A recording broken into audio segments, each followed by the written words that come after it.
Hi hello friends, ಎಲ್ರಿಗೂ ಮಂಗಳ ಪಾಕಶಾಲೆ ಮತ್ತು ಗೃಹ ಕಲೆಗೆ ಸ್ವಾಗತ. ಬನ್ನಿ ಇವತ್ತು ಹೇಗೆ ಕಲ್ಲಂಗಡಿ ಹಣ್ಣಿಂದು ಜ್ಯೂಸ್ ಮಾಡೋದು ಅಂತ ನೋಡೋಣ. ತುಂಬ ಈಸಿಯಾಗಿ ಮಾಡ್ಕೋಬಹುದು. ಈ ಬಿಸಿಲು ಹೊತ್ತಲ್ಲಿ ಈ ಥರ ಮಾಡಿಕೊಂಡ್ರೆ ದೇಹಕ್ಕೂ ಕೂಡ ತಂಪು. ಮೊದಲನೇದಾಗಿ ನಾನಿಲ್ಲಿ ಕಲ್ಲಂಗಡಿ ಹಣ್ಣನ್ನು ಕುಯ್ಕೊಳ್ತಾ ಇದ್ದೀನಿ. ನೋಡಿ, ಈ ರೀತಿ ಮಧ್ಯಕ್ಕೆ ಒಂದು ಹೋಲ್ ಮಾಡಿಕೊಂಡು ನಾನಿಲ್ಲಿ ಅರ್ಧದಷ್ಟು ಮಾತ್ರ ಮಾಡ್ಕೊಳ್ತಾ ಇದ್ದೀನಿ.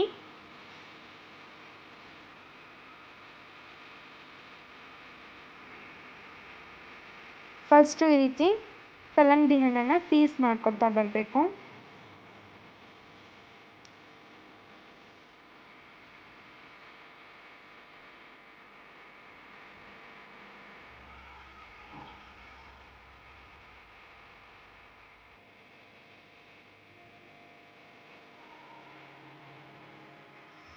ಈಗ ಒಂದು ಮಿಕ್ಸಿ ಗ್ರೈಂಡರ್ಗೆ ನಾನಿವಾಗ ಕಲ್ಲಂಗಡಿ ಪೀಸಸ್ನ ಹಾಕ್ಕೊಳ್ತಾ ಇದ್ದೀನಿ.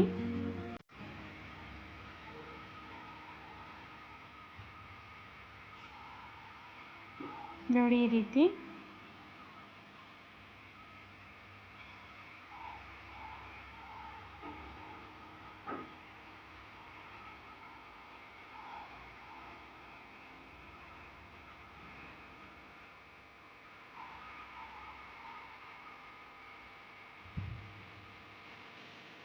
ಇದೇ ರೀತಿ ಎಲ್ಲ ಪೀಸಸ್ನು ಕೂಡ ಕಟ್ ಮಾಡಿಕೊಂಡು ಹಾಕ್ಕೊಳ್ಳೋಣ.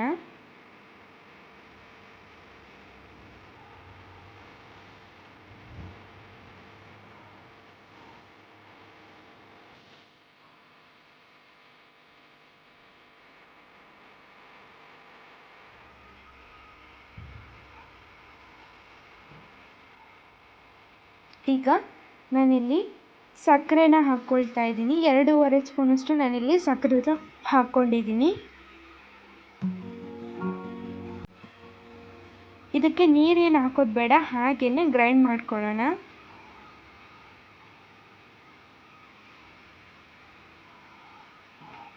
ಬೇಕು ಅಂದರೆ ಮಾತ್ರ ಸ್ವಲ್ಪ ನೀರು ಹಾಕ್ಕೊಳ್ಳಿ, ಇಲ್ಲ ಅಂದರೆ ಹಾಗೇನೂ ಕೂಡ ಗ್ರೈಂಡ್ ಮಾಡ್ಕೋಬಹುದು. ಈಗ ನೋಡಿ, ಗ್ರೈಂಡ್ ಮಾಡ್ಕೊಂಡಾಗಿದೆ. ಈಗ ಸರ್ವ್ ಮಾಡ್ಕೊಳ್ಳೋಣ. ನೋಡಿದ್ರಲ್ವ ಫ್ರೆಂಡ್ಸ್, ಕಲ್ಲಂಗಡಿ ಹಣ್ಣಿನ ಜ್ಯೂಸ್ನ ಮಾಡೋದು ಎಷ್ಟು ಈಸಿ ಅಂತ. ಸೊ ಇವಾಗ ತುಂಬ ಬಿಸಿಲಿರೋದ್ರಿಂದ ಈ ರೀತಿ ಜ್ಯೂಸ್ಗಳನ್ನು ಮಾಡ್ಕೊಂಡು ಕುಡಿಯೋದ್ರಿಂದ ದೇಹಕ್ಕೂ ಕೂಡ ತುಂಬ ತಂಪಾಗಿರುತ್ತೆ ಮತ್ತು ಈಸಿ ಕೂಡ ಮಾಡೋದು. ನಿಮಗೆ ಈ ವಿಡಿಯೋ ಇಷ್ಟ ಆಗಿದ್ರೆ ಪ್ಲೀಸ್ ಒಂದು ಲೈಕ್ ಕೊಡಿ, ಹಾಗೆ ಸಬ್ಸ್ಕ್ರೈಬ್ ಮಾಡಿ, ಶೇರ್ ಮಾಡಿ. ಮತ್ತು ಯಾರ್ಯಾರು ಈ ವಿಡಿಯೋ ನೋಡಿದ್ದೀರಾ ಅವರೆಲ್ಲರಿಗೂ ಕೂಡ ಧನ್ಯವಾದಗಳು.